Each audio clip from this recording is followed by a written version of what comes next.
something weird is going on because this is more than just a coincidence. Go back and watch that. Whoa, what did I just say in my video a couple days ago about the energy coming at the orange one and his cognitive decline? And now this? So go back and watch the video I already posted about that. And now I'm going to tell you both my scientific psychological theory on this as well as the spiritual ones. Stay with me. This is the same thing. Okay, so the scientific theory on why people are fainting mid-lie is well documented. Our bodies hold truth. Our bodies know truth. And at a certain point, the energy it takes and the cognitive dissonance required to continue to repeat a known lie, the stress becomes too much psychologically, and people have broken down under that stress. There's a really powerful anecdote, documented story about this happening in Martha Beck's book, Leaving the Saints. So Martha Beck is a Harvard-trained sociologist, and she was also known as Oprah's life coach. She was born and raised Mormon here in Utah, so you know I read that book.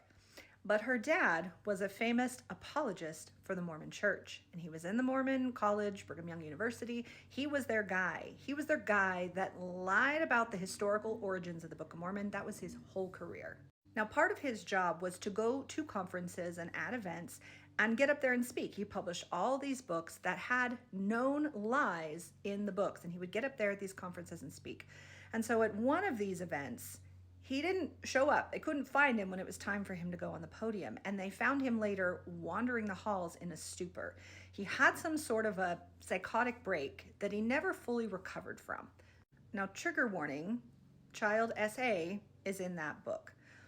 And Beck says that her entire life she suffered horrific sexual abuse at his hand, which was another lie that he was struggling to cover up and hide. She also believes that it was the cognitive dissonance of his life of making lies about the church be his entire personality, his whole ass job, and his whole financial support for his giant family that also pushed him to do these horrific acts.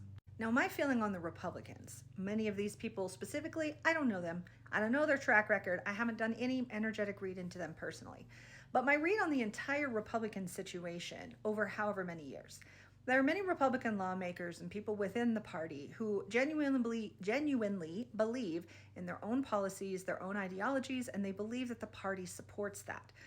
Now, as they go along, the truth about some of the undercurrents of the party, the agenda of various things like the agenda of Project 2025, they may not have fully known all of this before. So it was easy for them to say, hey, I believe this, the party supports this, which is again why people in false religions will believe their religion.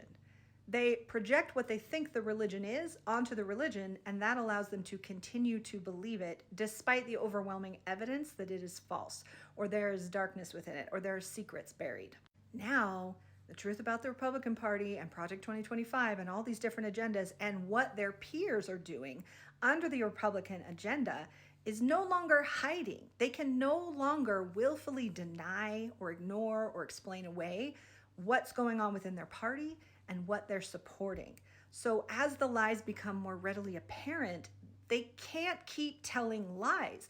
Their bodies are fully breaking down.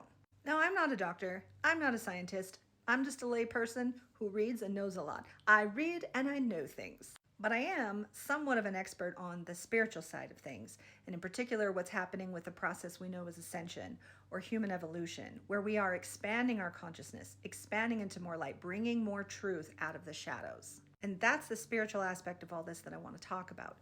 You are seeing the physicality of what is happening to people who are resisting the truth, and they're resisting their evolution. You've heard me out here for months talking about the energy waves because I physically, somatically feel them and process them. And what these energy waves are coming to do is this is a spiritual process of healing, of expansion, and of revelation. And so as these energies are coming down, things are being revealed. We can't ignore them. People are going into their own shadows, their own truth. They're having to reconcile with what they believe, the things they say, the things they do. It is shining a light of truth so powerfully on them and pushing these things to the surface that it's harder and harder, nigh on impossible, to ignore the lies. And the more they try to resist these energetic forces, the harder they are coping, the more they are physiologically and emotionally struggling. That is what ascension is. That is what apocalypse is. By the way, the word apocalypse means revelation, bringing truth to light, things collapsing because we now see the truth. Now, this is also why so many MAGA won't wake up, are having a hard time waking up, or just not even MAGA, but Republicans who have had such a hard time seeing the corruption within their party and the harms being done because of their ideologies. And it's the same for people in religion, really and honestly. And people can really only handle one world-changing truth at a time. So people are really struggling to hold the truth at bay because psychologically we can only process so much and so many times, over so much time. Can't talk. So what's happening with Trump and the Republican Party is all of the discrepancies, the corruption, the truth about what their agenda really is, the truth about who these people really are, is swiftly coming to light. And people are struggling under the weight of truth. And people always say, why is it taking so long? If we know the truth, say about the election, if we know the truth about the party, why is it taking so long? Can't we just hurry up and be done with it? Well, this is why it takes so long. Because physically, emotionally, psychologically, this is a very delicate process of awakening people to the truth and allowing them to sort through that. Our bodies have very sophisticated protective mechanisms against this cognitive dissonance. And that's why people will attack you when you show the truth to them. They can't psychologically hold the two truths at once, and their protective mechanism will sometimes cause them to lash out. Now, for others, finding out the truth, it's not an outward explosion, it's an inward implosion. And anyone who's been through any sort of belief deconstruction, leaving religion, something, if you find out your spouse of 20 years has been cheating on you, when you have such a massive world-changing revelation, it takes a physical, emotional, and psychological and spiritual toll. Your body has to process it. It is very challenging. So that's why Spirit has told me this takes as long as it takes. And it serves people, the benefit of humankind, if this takes a while, because they need to fully process everything that's being revealed. But you are going to see more of this. Not necessarily the fainting, but probably. But you're going to see more of the effects of the cognitive dissonance, especially in people who are really fighting hard to maintain their illusions. But for those of us who are actively doing the work of healing, the work of expansion, the work of holding the light, we are facilitating this transformation faster than ever before.